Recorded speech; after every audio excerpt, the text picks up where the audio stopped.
మనం dental doctors దగ్గరికి వెళ్తే ఇన్ని ఇయర్స్ నుంచి పేషెంట్ ని పేరేంటి ఏజ్ ఏంటి అని అడుగుతాడు. జస్ట్ ఆ పళ్ళ ప్రాబ్లం చెప్తాము, అది చూసి చేసి పంపిస్తాడు, అంతే కదా. ఈ మధ్య ఏందో కొత్తగా కార్పొరేట్ హాస్పిటల్లో మరి వాళ్ళకి అవసరం లేని ఇన్ఫర్మేషన్ అంతా ఎక్కువ కలెక్షన్ చేస్తున్నారు. ఆ డేటా అసలు వాళ్ళు ఏం చేస్తారు అనేది నాకు అర్థం కాలేదు. మీకు ఒక ప్యాంప్లెట్ చూపిస్తాడు చూడండి, ఒక కార్పొరేట్ డెంటల్ హాస్పిటల్ది. వాళ్ళకి ఇన్ని డీటెయిల్స్ కావాలంట. ఇన్ని డీటెయిల్స్తో వాళ్ళకి ఏం పని? డెంటల్ డాక్టర్ దగ్గరికి వెళ్తే వాళ్ళకి బీపీ ఉందా, షుగర్ ఉందా, ఇంకా మళ్ళీ థైరాయిడ్ ఉందా, ప్రెగ్నెన్సీనా, అసలు ఈ డీటెయిల్స్ అన్ని ఎందుకు వాళ్ళకి? వాళ్ళు ఏం చేస్తారు ఈ ఇన్ఫర్మేషన్తో? వాళ్ళని అడిగితే మేము ఈ వీటిని బట్టి మేము మీకు ట్రీట్మెంట్ ఇస్తాము అని ఏదో ఆన్సర్ ఇస్తున్నారు.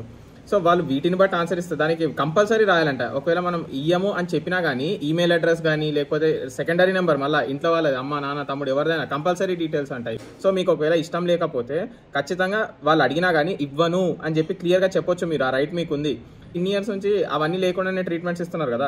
మనం ఉన్న ఈ డిజిటల్ యుగంలో సో ఏంటంటే ఇన్ఫర్మేషన్ ఈజ్ వెల్త్. వాళ్ళు మన పర్సనల్ డేటాని, హెల్త్ ఇన్ఫర్మేషన్ని వాళ్ళు దాన్ని ఎలా అయినా యూజ్ చేయొచ్చు, మిస్యూజ్ కూడా చేయొచ్చు.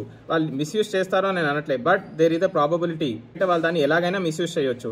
మీరు కనుక ఫోన్ నెంబర్, ఈమెయిల్ అడ్రస్ ఇవ్వదలుచుకోకపోతే ఖచ్చితంగా ఇవ్వాలని చెప్పండి. జస్ట్ నేమ్, ఏజ్ ఒకటే చెప్పండి, అంతే. కంప్లీట్ అడ్రస్ రాయనవసరం లేదు, జస్ట్ విజయవాడ అని రాసేసి ఇవ్వండి. పెద్ద లవంగం డెంటల్ డాక్టర్ షేర్ చేయండి, సో దట్ వాళ్ళ హెల్త్ ఇన్ఫర్మేషన్ అనేది బయటకు లీక్ కాకుండా ఉంటుంది. మీ పేరెంట్స్కి కానీ, ఫ్రెండ్స్కి కానీ, ఇంకెవరికైనా.